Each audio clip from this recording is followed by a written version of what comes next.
Email verification new process, ঠিক আছে। তো আপোনালোকৰ বাবে এইটো বনাইছোঁ ভিডিঅ'টো। তো এইটো হ'ল ষ্টুডেণ্ট আই ডি। সকলোৱে জানে ষ্টুডেণ্ট আই ডি কেনেকৈ লগ ইন কৰে। Student I D log in হৈ আছে, তাৰপিছত এইটো ইমেইল এনেকৈ ৰেজিষ্টাৰ ইমেইল এনেকৈ দেখুৱায়, ঠিক আছে। ইয়াতে আমি কি কৰিম, ফাৰ্ষ্ট ইডিট প্ৰফাইলত ক্লিক কৰিম student I D log in কৰি।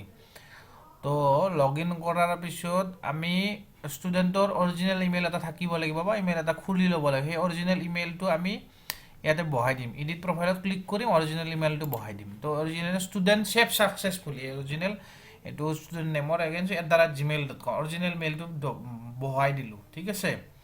অৰিজিনেল মেইলটো বহাৰ পিছত ষ্টুডেণ্ট ছেভ ছাকচেছফুলি আহিব। এতিয়া ভেৰিফাই অপশ্যনটো আহিছে।